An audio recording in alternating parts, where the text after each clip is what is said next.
Giving Up Merit and Sin. December 8th, 2018.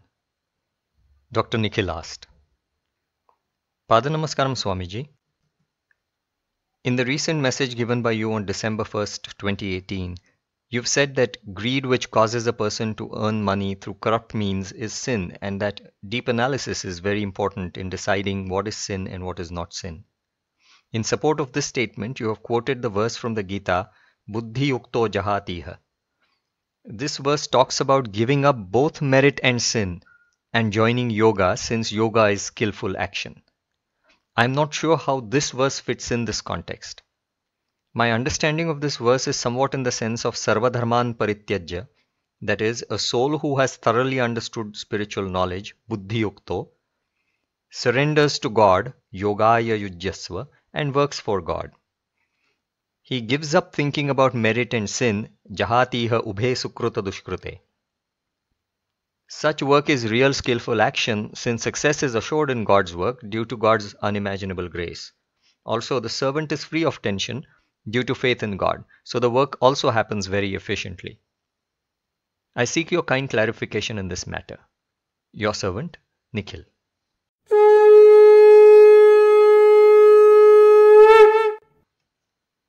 Swami replied, O learned and devoted servants of God, you're correct in saying that yoga is the main topic of this verse, since the third line in this verse says that hence one should associate with yoga, tasmat yogaya yujyasva. In the first two lines, the verse says that a person who is associated with intelligence or analysis leaves both sin and merit, which are called as papam and punyam. Before leaving both good and bad deeds, the primary step is recognizing which deeds are really good and which are really bad through sharp analysis. Buddhau sharanamanvicha. Unless this primary step is satisfied, the subsequent step, which is leaving both good and bad deeds, cannot happen. In the previous discourse, when I quoted the verse Buddhi Yukto Jahatiha, I was referring to this primary step of sharp analysis. The subsequent step is to leave both good and bad deeds through yoga after recognizing the good and bad sides of a good deed and the good and bad sides of a bad deed as well. You have to leave the bad sides of both good and bad deeds, and this is implied here through the word Jahatiha. You have considered the meaning of this verse in accordance with the preceding two verses, Durena Hyavaram Karma and Yogasthak Kuru Karmani. But the succeeding verse, Karmajam Buddhi Yuktahi, should also be considered here. These four verses together completely establish the concept of yoga. At this point, an objection arises from an opponent. The opponent asks, there is no need to look at the good and bad sides of each deed. A good deed is that which is totally good, and a bad deed is that which is totally bad. If both good and bad deeds are given up, there is no deed left over. It means leaving all deeds. When all deeds are given up, there is no need for analysis to distinguish between good and bad deeds. Therefore, your primary sense has no place in this verse. Swami replied, you mean to say that this verse suggests leaving all deeds. But it is impossible to do so, as told in the Gita itself. Nahi kaschit kshanamapi jatu tishthatya karmakrit. Not only that, but the Gita also says that one should do certain deeds like social work, loka sangraham evapi, and fulfilling one's worldly duties such as earning one's livelihood, sharira yatrapi chatena prasiddhyeda karmanaha. If all deeds are to be left, how can the Gita recommend performing certain deeds? It would mean that there are certain deeds which are different from both good and bad deeds, like working to earn one's living, social work, and so on. Actually, if one does not earn one's livelihood, it is a bad deed. So earning one's livelihood must be a good deed. The same is true in the case of social service. If you say that the deeds recommended by the Gita are also good deeds, then as per your interpretation of the verse Buddhi Yukto Jahatiha, the recommended duties are also to be given up, since the verse mentions leaving both good and bad deeds. But this cannot be true, since the Gita orders you to perform certain duties, and that order is clearly seen in the use of verbs like kuru, as in kuru karmani, or bhava in matkarma paramo bhava. These verbs are used in the imperative mood, The imperative mood in grammar is related to commanding or requesting. In Sanskrit grammar, it is called as vidhiling. In the verse buddhi yukto jahatiha, the verb jahati is used only in the simple present tense, which is called as vartamanalat in Sanskrit. A verb used in the sense of an order is more forceful than a verb used in the simple present tense. It establishes the fact that all actions are not to be given up. Then naturally a proper analysis becomes necessary to recognize which good deeds are to be done and which bad deeds are to be left. If we wrongly assume that good and bad deeds can be clearly distinguished, and that this verse is suggesting that both good and bad deeds are to be left, it contradicts other verses in the Gita. Hence, this verse must mean that the bad side of a good deed, which you were mistakenly thinking was good, must be left, whereas the good side of the good deed should be done. In the case of the bad deed too, its bad side is to be left and its good side is to be adopted. The final result is that for all deeds, whether you had superficially classified them as good or bad, a deeper analysis must be done and the bad side of the deeds should be given up. It is in this sense that the verse says that both good and bad deeds are to be given up. Good and bad sides of all qualities. People often question why God created bad qualities which drive souls to commit sins. They indirectly want to say that the Creator is a sadist to first tempt souls to commit sins and then punish them for it. This argument is totally wrong, since the so-called bad qualities have both meritorious as well as sinful sides. God created the so-called bad qualities in view of their meritorious side alone. Hence, originally, even the so-called bad qualities were good qualities. The souls turned those good qualities to the wrong side due to the freedom given to them. For a very long period since creation, souls lived in very good discipline and enjoyed God's creation. But a very long period of discipline and enjoyment also becomes boring. So finally, to avoid their boredom, God granted them a free will to choose their actions. But God pointed out the sinful sides of all the good qualities created by Him and warned the souls about the punishment for sin. God comes in the form of incarnations in every generation, mainly to preach this very topic of living within the boundaries of worldly justice, which is called pravritti, and avoiding sin. In spite of all this, ignorant people blame God. Let's examine the 6 so-called bad qualities or vices and see how each one of them has both meritorious and sinful sides. Among them, the first 3 are responsible for the majority of sins in the world. They are said to be the 3 main gates to hell as per the Gita. The first one is lust or sex. It is called kama in Sanskrit. The meritorious side of sex is to generate issues which form the next generation. Sex with one's rightful wife to produce children is perfectly justified. Dharma viruddho bhuteshu kamosmi bharatarshava, says the Gita. Even the intense desire for sex which causes a person to engage in sex with one's married partner frequently is also justified. There are several uncertainties arising from gynecological and other factors in conceiving a child. The time of the release of the ovum is uncertain, the life of sperm is short, and so on. Hence, frequent sex becomes necessary for producing children. Thus, lust, which drives a person to have frequent sex, has a good side. But when a person, using his or her freedom, chooses to engage in sex with an unlawful partner in violation of God's laws of worldly justice, the sex becomes sinful. It is this sinful side of the sin alone which is to be given up. An ordinary human being on the path of pravritti should not blindly give up sex completely without recognizing this internal subclassification of the good and bad sides to each quality.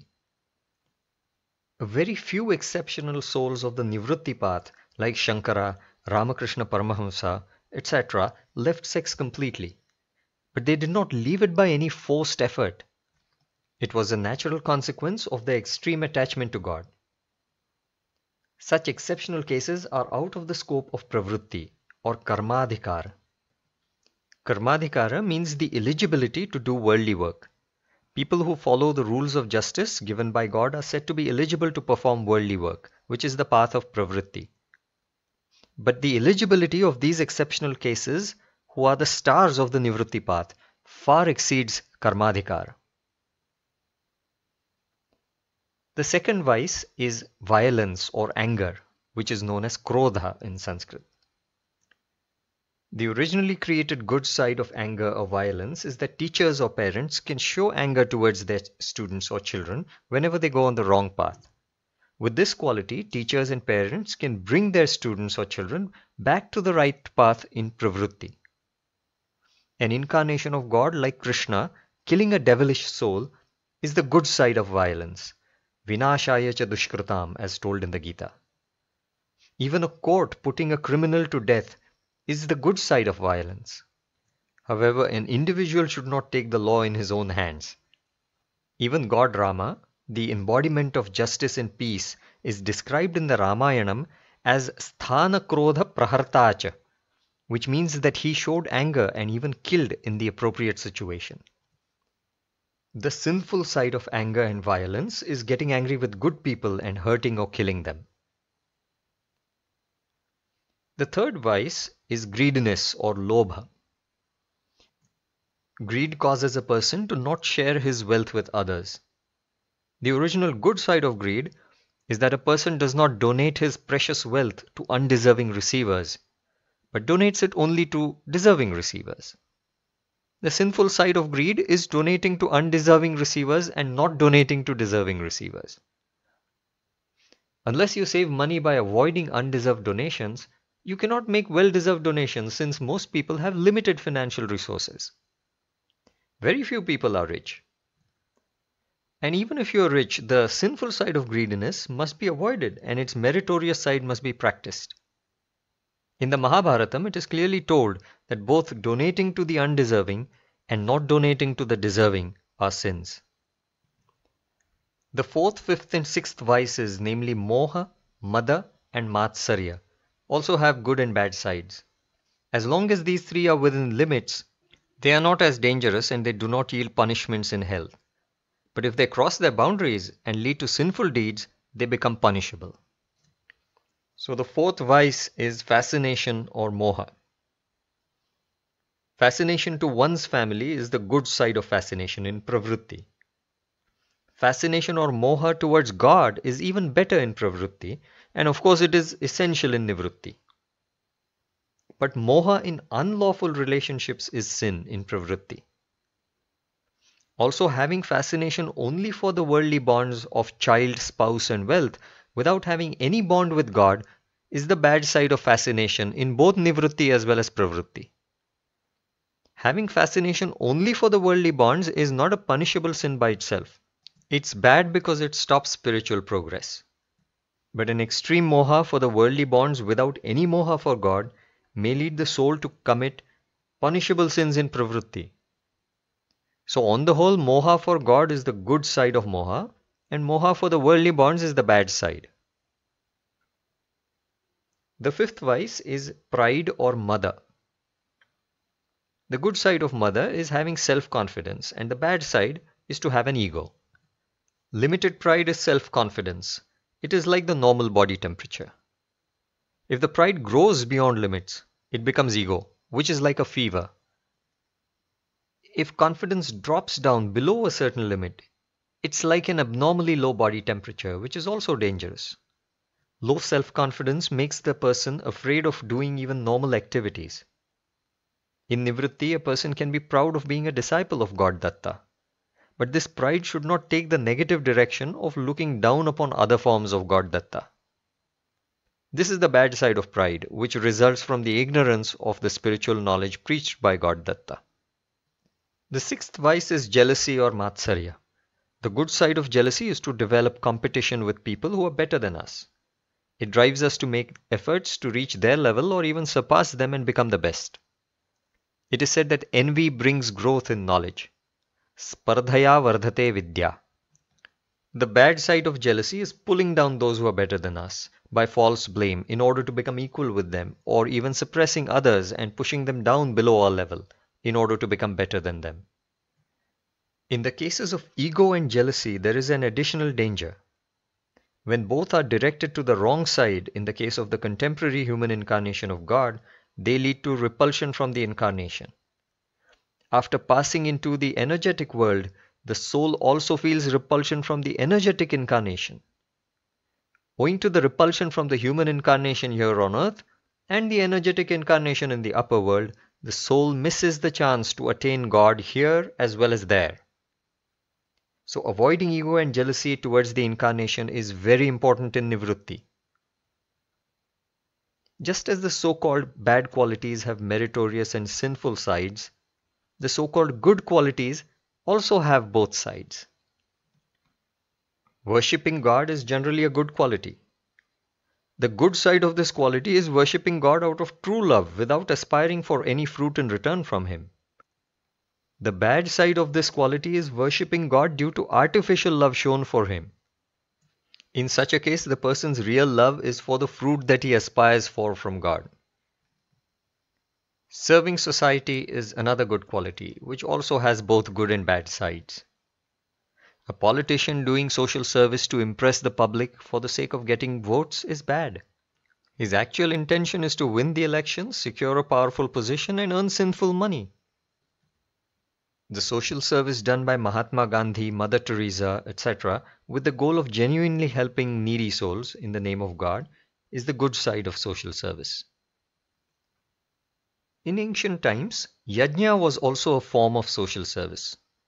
During the yajna, hungry people were fed and spiritual discussions and prayers to God were conducted. This is the good side of the yajna. The bad side of yajna is to do the same yajna for attaining heavenly pleasures after death or achieving worldly pleasures in this life without developing any spiritual knowledge or devotion to God. During the time of Shankara, the Purva Mimamsa philosophy had turned to this bad side of yajna, and as a result it was condemned by Shankara.